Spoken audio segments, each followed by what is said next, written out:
اب پوری امت کا اتفاق ہے اس نقطے پر کہ صحابی کا رتبہ پوری امت میں انبیاء کے بعد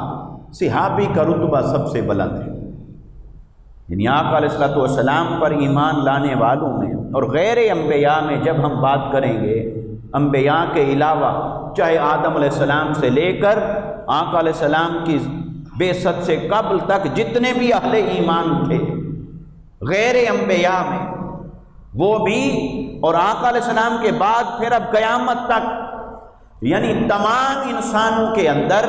سب سے بلند رتبہ تو انبیاء کا ہوا، مگر انبیاء کے بعد غیر انبیاء میں ایمان والوں میں سب سے اونچا رتبہ جماعت مصطفیٰ کا ہے، جو آقا علیہ الصلوۃ والسلام پر ایمان لائے، صحابہ کا ہے۔ تو وہ جو صحابہ اس رتبے پر پہنچے، اتنے بڑے رتبے پر پہنچے کہ چاہے کوئی مومن صالح ہو، نیک ہو، ولی ہو،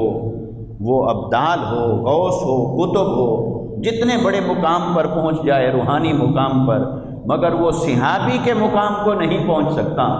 صحابی کا مقام اس سے بلند ہے۔ تو سوال پیدا ہوتا ہے کہ صحابی کا یہ مقام،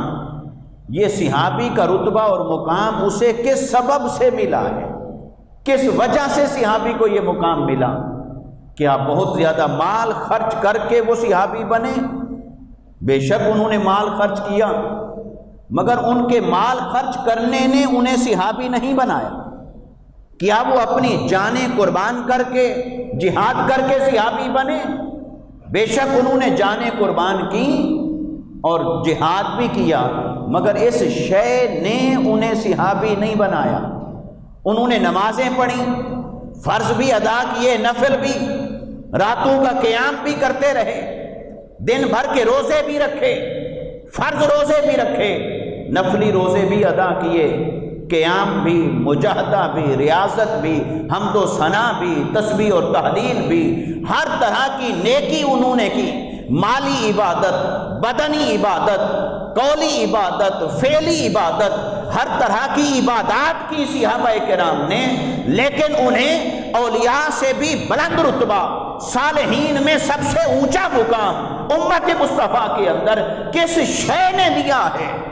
وہ ان کے عمل نے نہیں، وہ صرف صحبت مصطفیٰ نے دیا ہے۔ اس سے پتہ چلا کہ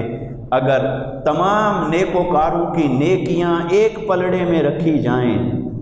تمام عبادت گزاروں کی عبادتیں ایک پلڑے میں رکھی جائیں اور دوسرے پلڑے میں اس سعادت کو رکھا جائے کہ کسی کو حالت ایمان میں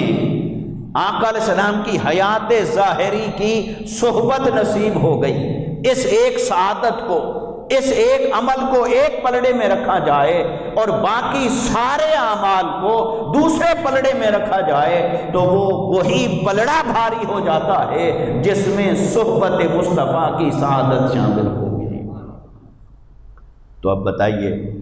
عمل بڑا ہوا یا نسبت مصطفیٰ بڑی؟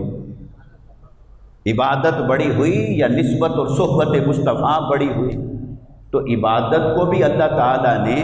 ہاں عبادت کو جب دیکھیں گے اللہ کی طرف منسوب ہے تو یقیناً اللہ وحدہ لا شریک ہے، وہ اس کی فضیلت بجا ہے، لیکن عمل بھی چونکہ آقا علیہ الصلوۃ والسلام کے نمونہ اور اسوہ حسنہ سے حاصل ہوا اور وہ صحبت بھی آقا علیہ السلام کے ساتھ منسوب ہے، نماز ہے تو ادائے مصطفیٰ کا مجموعہ ہے، حج ہے تو وہ مناسک، وہ ادائیں جو آقا علیہ السلام نے عطا فرمائیں، تو اس اعتبار سے پھر آقا علیہ السلام کی صحبت کو ہر عمل کے اوپر فوقیت اور فضیلت حاصل ہوئی، اس لیے صحابہ کا رتبہ سب سے اونچا اور سب سے بلند ہوا۔